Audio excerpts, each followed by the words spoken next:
How's it going? Thralls Metal here again. I'm Necrotic Nick, and we're doing another collection update. Now, I got a little bit behind in terms of all the stuff that I bought because Maryland Deathfest took up 5.5 days.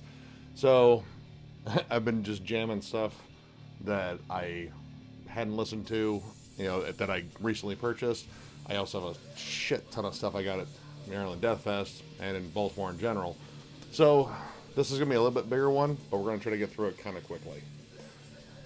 So, starting off, Vomitory, Raped in Their Own Blood. This is the 2019 reissue of this. This is their first album. Really fucking raw stuff. Much more raw than Redemption, which was their second album that I absolutely love. This is still really good. I like the slightly more polished version they had on the second album. Still upset I didn't get a chance to see them because of their visa issues at Maryland Deathfest, but still, I think, pretty much their entire collection. This also includes the picture disc EP, I believe, which I think only came out on, I think only has like one print, as far as I know. But got it on here. Really solid remaster. It's fucking Metal Blade. They do a good fucking job. Alright, next we have a batch. And I'm just going to put them all out at once here.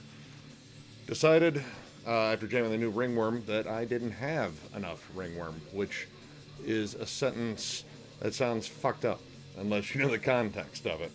So I went out and ordered a bunch of Ringworm on Amazon and Discogs. So I got Justice Replaced by Revenge, which I thought was pretty good. It's alright, like some of the songs kind of lackluster here and there, but for the most part, good hardcore offering.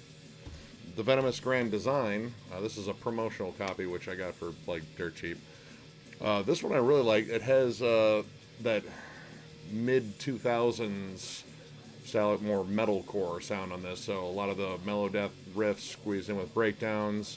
Really good lead work, though. Really dig this one. I guess some people might not, want to go back. Metalcore is kind of a dirty word in metal circles still. I still think there's some good metalcore out there. I think this is a really solid offering. The songs are catchy as fuck, and it doesn't lose that hardcore edge.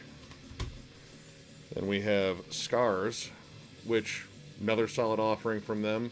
I think this was the last one they did on Victory Records, which, I think they have a much better deal on Relapse now. But yeah, this one's solid as well. Really fucking good, gritty production. I think this is where they started moving towards less polished production again. Kind of getting that rawer sound again. Really good shit. Dig it. And then we have Snake Church, which is a more recent one. This is, I believe, the first one they had on Relapse, and this is very, very much like their last two that have just come out. Gritty, raw, hardcore, harsh, just like brutal. I fucking love this shit. I like this direction they're going in. I don't think it has the punch of the new one as much, but this is a really, really fucking good album. It's just a band you need to check out. If you like hardcore and you like metalcore and you like it real fucking bitey and heavy, Ringworm, good shit. Gardsghastr, and this is Slit Throat Requiem. Really hard to see on there because, it's very gray and gold cover, but it's very muted color, so I had to look up the name online because you can't even make it out on the spine. Someone recommended these guys to me because I mentioned I was a big Emperor fan. Love Emperor. I love, Nightside Eclipse, brilliant fucking album. One of those early black metal albums that got me into the style. And they said, oh, if you like that, you like this. And it's close. I'll give it that. I think they lay on the keyboards too much. They go for that symphonic effect. But it's still very raw and gritty. It doesn't sound super polished like, Dimmu Borgir or Cradle of Filth. Very much in the vein of early Emperor in terms of the production. I think Emperor got it a little bit better all the way back in the 90s. The riffs kind of get lost in all the keyboards because the keyboards are present at every single moment. And while they are grand, they drown out a lot of the guitar work, in my opinion. It kind of loses me there, but the songs are really well written on here. This is some good shit. Came out in Profound Lore. They're known for really solid releases. Check it out. Mayhem, a tribute to Mayhem. I think it has another title. Originators of the Northern Darkness. Compilation album covers. You have Immortal, Dark Funeral, Vader, Emperor, Behemoth. A lot of good shit in here. I especially like the Vader cover of Freezing Moon because they add their own little touch to it, which is just fucking gnarly. Huge Vader fan. Pretty straightforward. It's pretty solid. I think this one came out on Peaceville, yeah. Unfortunately, the sticker that was on it took a chunk of the cover, but what are you gonna do? Still got the CD. It's in great shape. It plays well, no skips. I suppose that's all I can ask for a used CD. But yeah, solid tribute. If you haven't checked out any of this stuff, it's a good listen. Nunslaughter, Angelic Dread. This is a 2-disc album. It might be a compilation of a bunch of splits or EPs because they're known for releasing a fuck ton of those. This is just gnarly, old school death metal, a little thrashy here and there, kind of over the top in the sense of the lyrics. Like it feels almost like a satanic grindhouse film, except as a band. Like you have something like One Bad Bitch is a song in here. 3 Nails, 1 Liar. That's also fun. Blood Drinker. You know, it's just campy fun. I don't think it takes itself too seriously. A lot of the songs are shorter. They kind of range from like 2.5 minutes to even like 1.5 minutes. Occasionally you get like a 3.5 or 4 minute song on there, but most of them are real short and thrashy, and they're a good fucking time. Nunslaughter is a solid fucking jam. I fucking love these guys. Man Must Die, Start Killing. This is a tech death band from Scotland, I believe.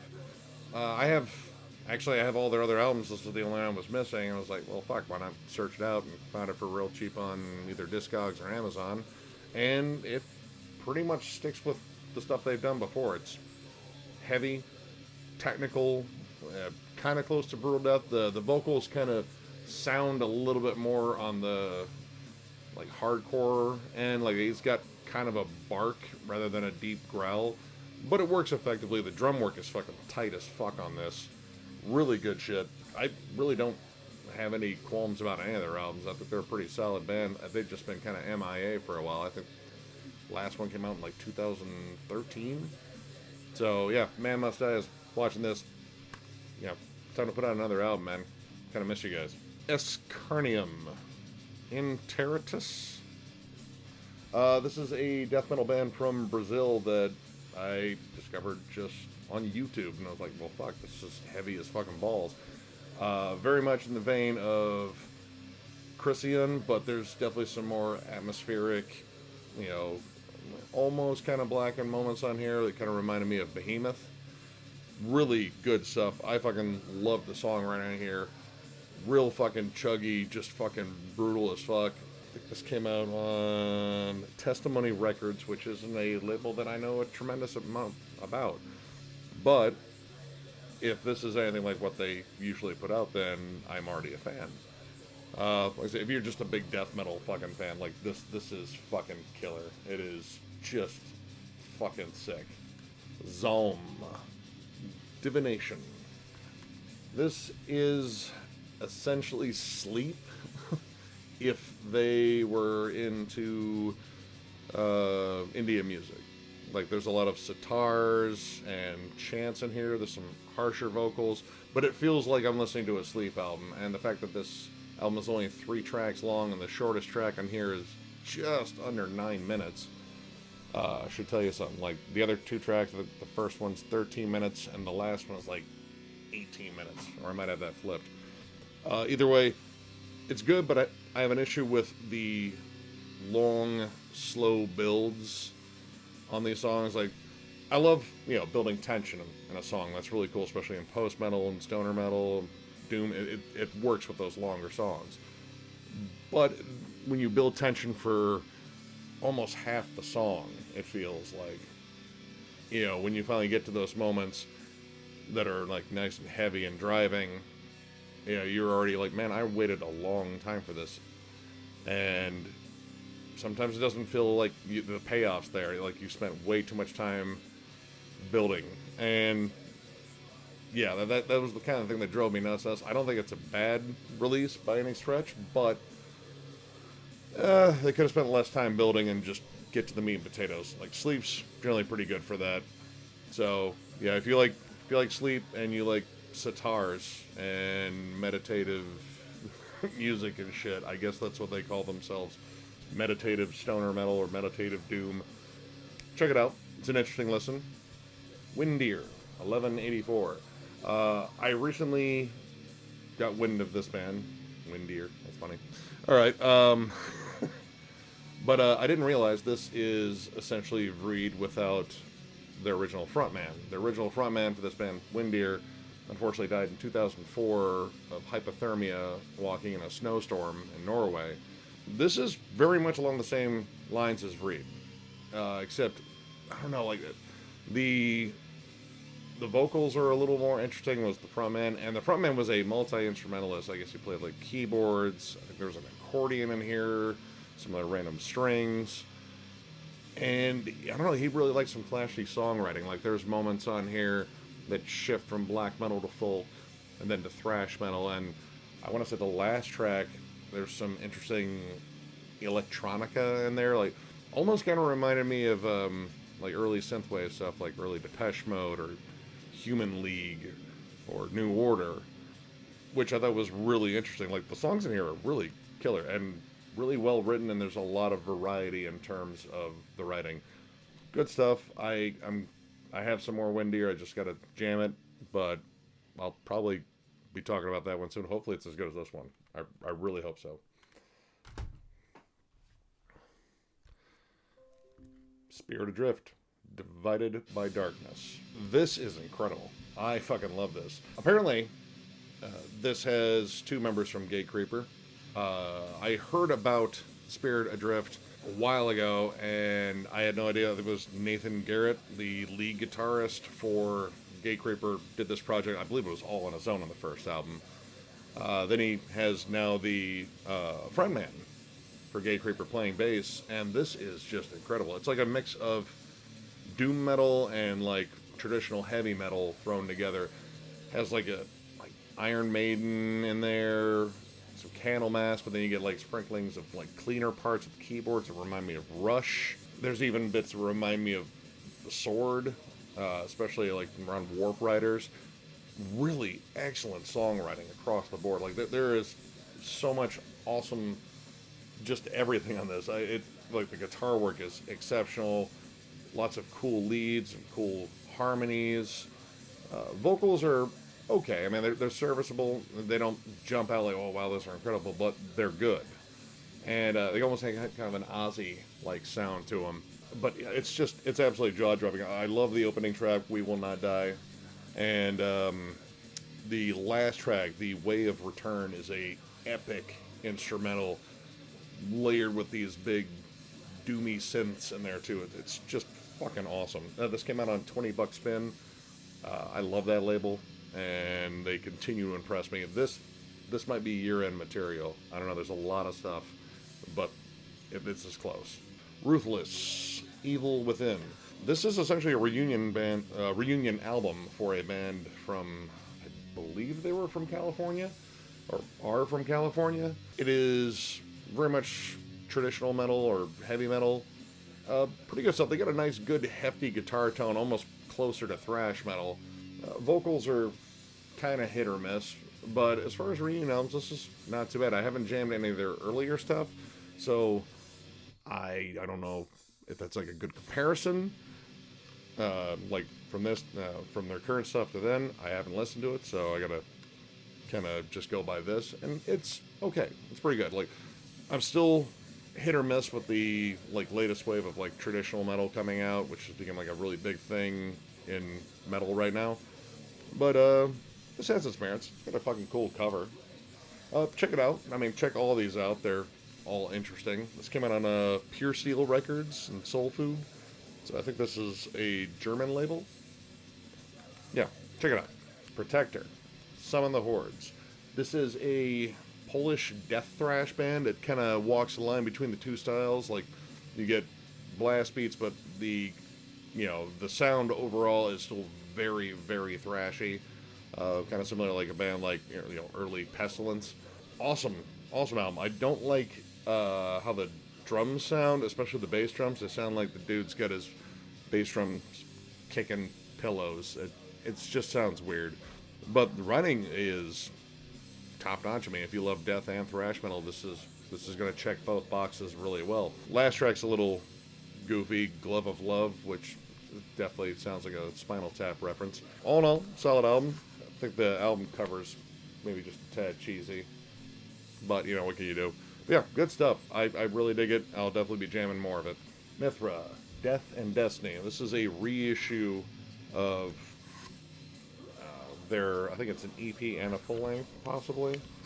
I don't have to look into that, but this is a band from England that popped up, I want to say in '76, and we're kind of one of those early heavy metal bands that popped up along with like Judas Priest, Angel Witch, Iron Maiden, yada yada yada.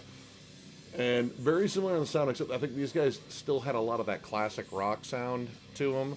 A lot of stuff that is very comparable to Thin Lizzy on here, which is really good. Some super cheesy lyrics. A lot of songs about, you know, women, fucking making love and blah, blah, blah. And, you know, stuff that isn't generally the most metal subjects. You know, I kind of want darker subject matter. That's just me.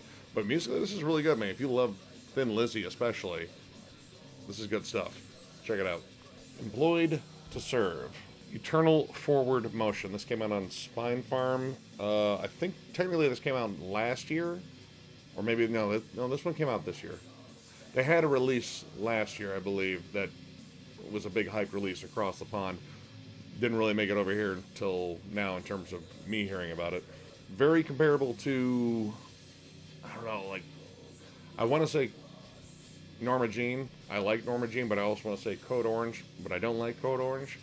It's definitely hardcore oriented, but there's touches of, I guess, new metal on here, and definitely metalcore, but there's even like some noisier stuff on here that's closer to like older stuff like Botch or even Nails in some parts. It keeps a good mid-tempo chug. There's a lot of, you know, heavy breakdowns, predominantly female vocals on here, and this chick's got fucking bite. Like, I like when a band, if you're going to be in hardcore or like thrash metal, you got to sound legit pissed off, I think. And they do. It's pretty solid, man. You know, if you're looking for lead work and such, you're not going to find it here. You're just going to find a lot of hefty, chuggy breakdowns, but some really cool atmospheric moments and some really hostile lyrical content from what I gather. Check it out. Dreadnought. This is Emergence. This came out on Profound Lore, and it is really hard to classify what this is. I was looking it up on Encyclopedia Metal. It's progressive doom, but I hear parts of post-metal as well as black metal on here, too. This is a band from Australia, I believe. Really good, like, soulful female vocals, lots of pianos, but, like, very doomy, atmospheric guitars. It's really an awesome listen. I enjoyed pretty much every track like that. The second track is more of an intro to the next track, but it's a long intro. I think it's, like, almost 4 minutes. So I thought that was kind of unnecessary. The last 3 tracks all clock over 10 minutes, and they are really well written. Lots of cool, doomy moments. Lots of really lush, like, beautiful moments. I really dig this. This is an interesting band. I think they have more releases, and I'm going to have to check them out. Really good stuff. This is Attika, When Heroes Fall. This is another old school heavy metal band. I believe these guys were from Florida. They only have 2 releases as far as I know. This is a reissue. Once again on Pure Steel, Soul Food Records. It's just straightforward heavy metal. It really isn't flashy in any sense. Like some of it, maybe a little bit more hair metal, but I like the fact that this came out originally in '91, and they really had subject matter that was relevant to that time. Lots about politics and the media, but definitely still, well, I mean, some of it could still be relevant, but a lot of it seems really focused on 90s stuff that was going on in the early 90s and late 80s. They have one other album I haven't heard, but, I mean, it's, like I said, it's just old school heavy metal. Not good or bad. It just kind of falls in between. You know, I've heard a lot of really good stuff in this genre, and this one's just kind of, it's there. Not bad, though. Check it out. And this is the new Arch Matheos, Winter Ethereal, or Ethereal. My bad. It's Arch Matheos. Pretty much most of this band is comprised of former members of Fate's Warning, and guess what they sound like? Fate's Warning. Actually, parts of this I actually dig more than the last Dream Theater. Like, this is really good prog metal. Fucking guitar work is insanely good. A really good, crisp, bitey, like, crunchy thrash tone. Matheos' vocals are pretty fucking impressive. I mean, I'm not big on, like, more power metal vocals like that. Like, I'm still not a big James LeBray fan. But I have to admit, this guy's talented. He's got an impressive range, and it sounds very natural on here. It doesn't sound like this was studio magic, and it was super well recorded. Like, this is very, very polished. This came out on Metal Blade this year. It's a really solid jam. Like, I dig, like, most of these songs here. They're a little bit longer. Like, I think this album is definitely over an hour. Chunky, heavy, but you get all that fun virtuoso stuff across the board. Really good shit. Check it out. Alright, well, that does it for this collection update. And if you've enjoyed this, give it a thumbs up. And if you're new to the channel, sub. I keep doing shit like this, and so the rest of the guys, we're going to start doing a whole bunch of other different shit here, I think. So, I will catch you guys later.